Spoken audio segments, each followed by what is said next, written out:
보통 시를 살펴볼 때 시가 어떤 구조로 되어 있는가, 어떤 단어가 반복되고 있으면 단어라든가 아니면 내용이라든가 이것을 비교해 보면서 그렇게 구조를 살피면서 그 의미를 해석하는 경우가 많이 있습니다. 그런데 오늘 이 시편 68편은 어떤 형식인가, 어떤 구조인가 이것을 분석하기가 좀 쉽지 않은 시입니다. 반복이나 하나님께서 어떻게 움직이시는가 그런 움직임으로 설명하려고 해도 조금 억지스러운 부분이 있습니다. 하지만 그렇게 좀 어려운 구조를 분석하고 내용을 분석하기가 쉽지 않은 부분이긴 하지만 그럼에도 불구하고 이 시가 무엇을 우리에게 이야기해 주는가 그 내용은 아주 뚜렷하고 분명합니다. 서두부터 시편 68편 끝까지 전쟁에서 승리하시는 하나님에 대해서 그 하나님은 어떤 분이신가 이것을 찬양하고 있는 시가 바로 시편 68편인데요. 그래서 학자들은 이 시를 가리켜서 다윗이 아람과 암몬에 대항해서 격파했을 때 쓴 시라고 추측하기도 하고요. 또 다윗이 시온산을 정복했을 때 그때 쓰여진 그런 시라고도 하고요. 또 그 외에 혹시 어떤 승리 이후에 개선 행진에 관한 시 그런 노래라고 추측하기도 합니다. 네. 말씀드렸다시피 전쟁에서 승리하시는 하나님에 대해서 노래하고 있다라고 말씀드렸는데요. 그 하나님이 어떤 분이신가 그 시 가운데 이야기를 하고 있는데요. 은혜를 베푸시는 하나님, 또 우리의 짐을 져주시는 하나님이시며 자기 백성에게 힘과 능력을 주시는 하나님이심을 그것을 이 시는 노래하고 있습니다.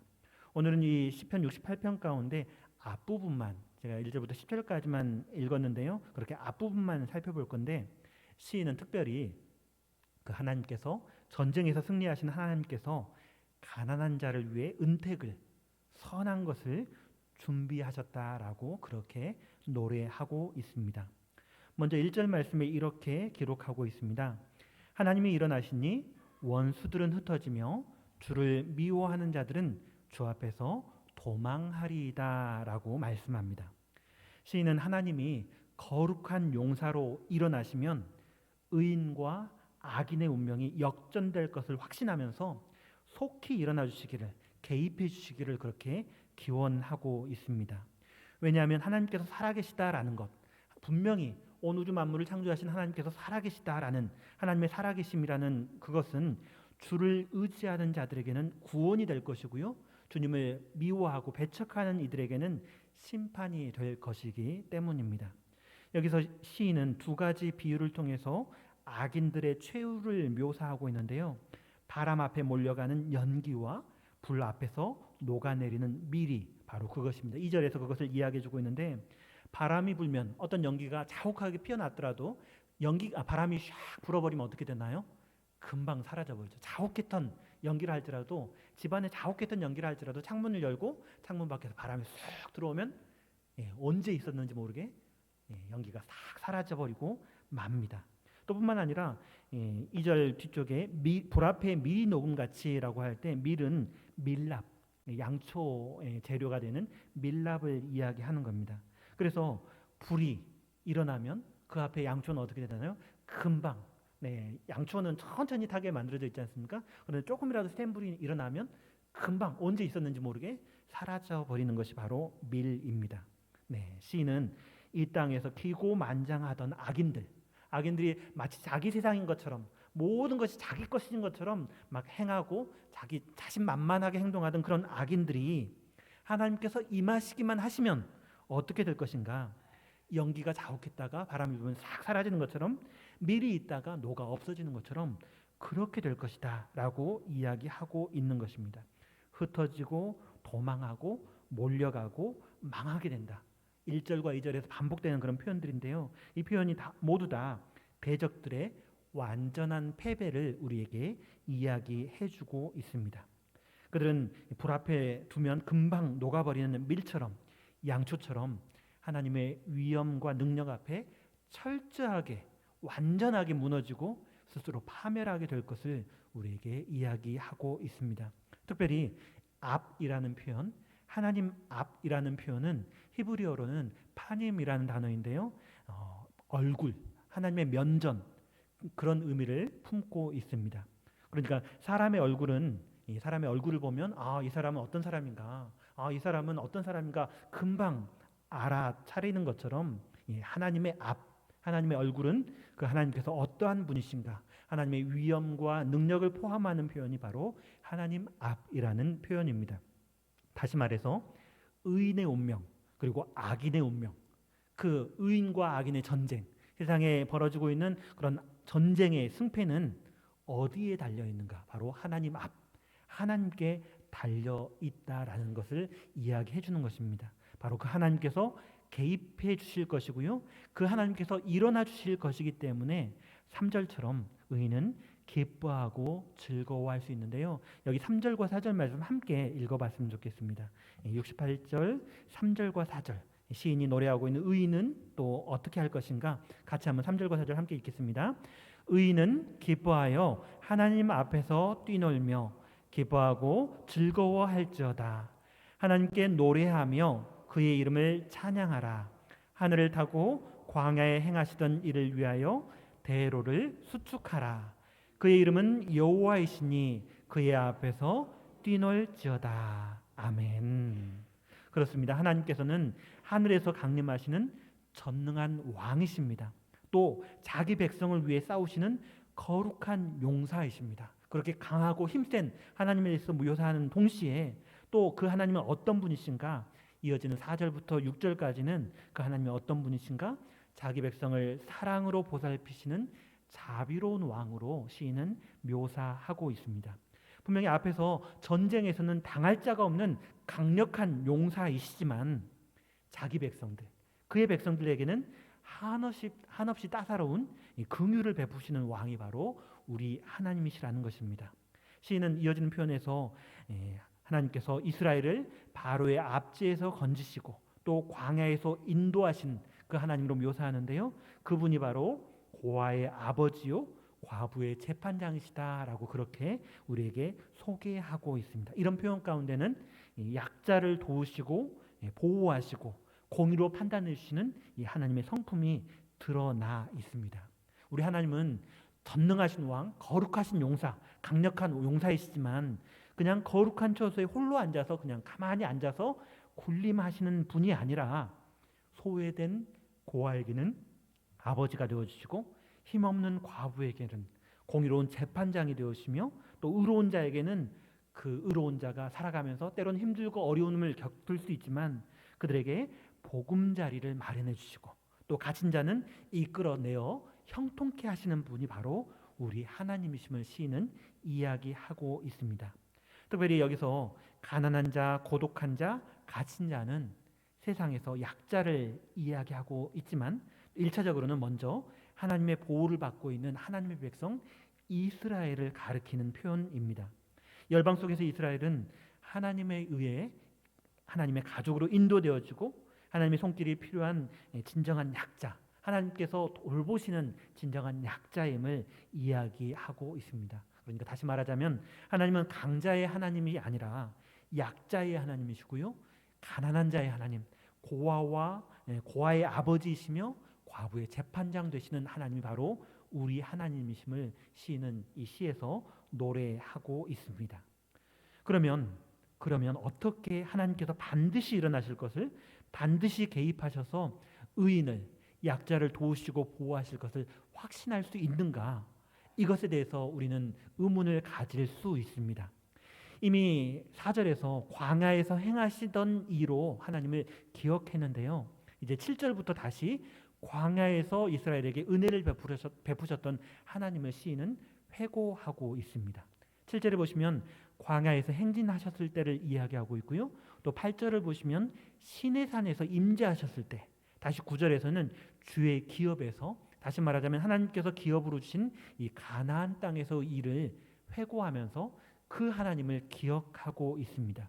다시 말해서 시인은 하나님께서 역사 가운데 이스라엘에 은혜를 베푸셨던 그 하나님을 기억함으로 이제 이후에 앞으로 때로는 더 힘든 일이 벌어질 수도 있지만 그때에도 여전히 보호하시고 함께하시고 인도하실 하나님을 확신하고 있다라는 사실입니다.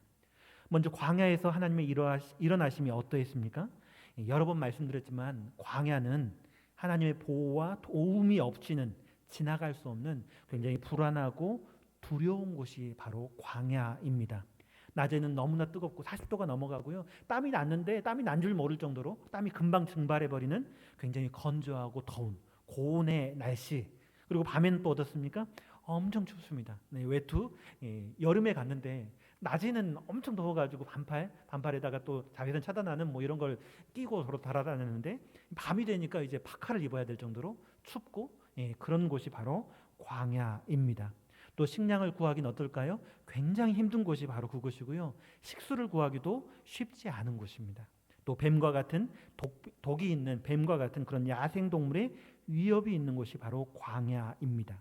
하지만 그 광야에서 하나님께서는 살아계시고 또 살아계신 하나님으로 나타나셨고요. 그들의 보호자로 한 걸음 한 걸음 동행하시고 앞서 나가시며 인도해 주셨습니다. 우리가 잘 아는 낮에는 구름으로 덮어서 숨쉬기조차 어려운 그런 뜨거운 날씨, 뜨거운 태양에서 이스라엘 백성들을 보호해 주셨고요. 저녁에는 불기둥으로 추위에서 자기 백성을 지켜주신 분이 바로 우리 하나님이십니다. 졸지도 않으시고요, 주무시지도 않으시고요, 눈동자처럼 이스라엘을 지키시고 보호하시고 인도하신 분이 바로 우리 하나님이셨습니다. 또 먹을 것 없는 그곳에서 만나와 메추라기로 배불리 먹이셨고요, 또 물이 없는 그곳에서 반석에서 물을 내어 먹이신, 그렇게 지키시고 보호하시고 인도하신 분이 바로 우리 하나님이셨죠. 또 신의 산은 어떻습니까? 8절에 보시면 진동하여 떤다, 땅이 진동한다, 그리고 하늘이 하나님 앞에서 떨어진다라는 표현이 나타나는데요. 이것은 하나님께서 언약을 주시기 위해서, 율법을 주시기 위해서 강림하셨을 때 나타났던 그런 초자연적인 현상을 우리에게 이야기해 줍니다.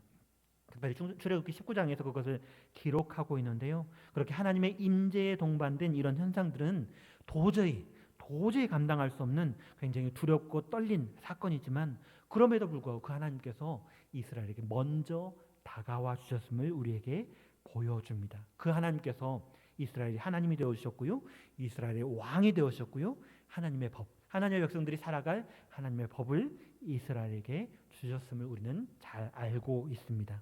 또 그렇게 하나님께서 인도하셔서 드린 이 가나안에서 하나님께서 어떻게 하셨습니까? 그 땅에서 하나님께서는 흡족한 비로 대지를 적시고 또 풍족한 양식으로 이스라엘의 배를 채워 주셨습니다. 특별히 9절에서 주의 기업은 가나안 땅이기도 하고요, 또한 그 땅만을 이야기하는 것이 아니라 그 땅에 살아가는 하나님의 백성, 이스라엘 백성을 나타내는 표현이기도 합니다. 하나님께서 베푸신 은혜는 그 가나안 땅을 적셨을 뿐만 아니라 그 땅에서 살아가는 하나님의 백성을 흡족하게 하나님의 은혜로 촉촉하게 적셔 주셨음을 우리는 잘 알고 있습니다. 하나님께서는 그렇게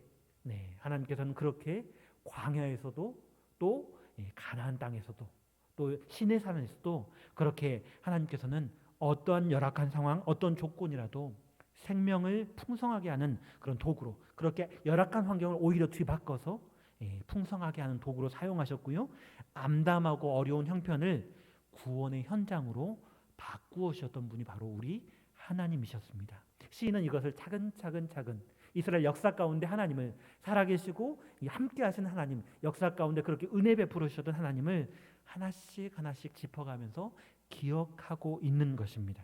그렇게 돌아보면 하나님께서는 무리 중에 가난한 자를 위해서 호의를 잊지 않으셨음을 기억합니다.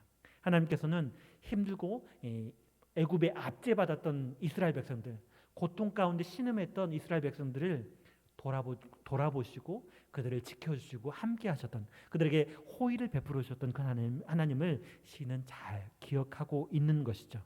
시인의 하나님은 바로 그런 분이시기 때문에 이제 이후로 어떻게 하실 것인가, 이후로도 이스라엘, 하나님의 백성 이스라엘을 향한 은총을 거두지 않을 것을 기대하고요, 하나님이 임하여 주시옵소서라고 기대하며 기원하고 있는 것이죠. 특별히 10절 말씀에 그렇게 이야기하고 있는데, 10절 말씀 함께 읽어봤으면 좋겠습니다. 10절 말씀입니다. 주의 회중을 그 가운데에 살게 하셨나이다. 하나님이여, 주께서 가난한 자를 위하여 주의 은택을 준비하셨나이다. 아멘. 주께서 흡족한 비를 보내사 주께서 그것을 견고하게 하셨고, 주의 기업이 곰핍할 때 오히려 견고하게 하신 그 하나님, 주의 회중을 어디에 살게 하셨다고요? 그 하나님의 은혜 가운데, 하나님의 돌보심 가운데 살게 하셨음을 시인은 기억하고 있는 것이죠.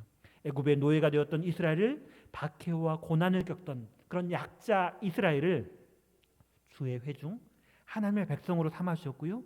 하나님께서 예비하신 땅, 적과 꿀이 흐르는 그 가나안 땅까지 인도하셨고요. 그 가는 길이 힘들고 어려웠지만 여전히 하나님께서 함께 하시고 지키시고 보호하심으로 그렇게 인도하셨고요. 마침내 그 가운데 살아갈 때도 여전히 은혜 가운데 주의 회중을 거하게, 그렇게 살게 하셨다라는 것입니다.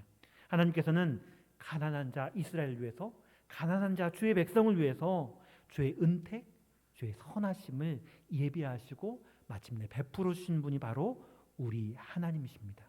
그리고 그 하나님께서는 원수와 악인들에게서, 때로는 악한 일로 인하여 괴롭고 고독하고 갇힌 것 같은 약자를 위해서 반드시 일어나실 것이고요. 이미 예비해 두신, 준비해 두신 주의 은택을 마침내 허락해 주실 것이다 라고 시인은 이 시를 통해서 노래하고 있다라는 것입니다. 제가 처음에 이 시가 어떤 내용이라고 말씀드렸죠? 전쟁에서 승리하시는 하나님에 대해서 노래하는 시다라고 말씀드렸는데요. 우리 성도님들 어떤 상황, 어떤 형편 가운데 계십니까?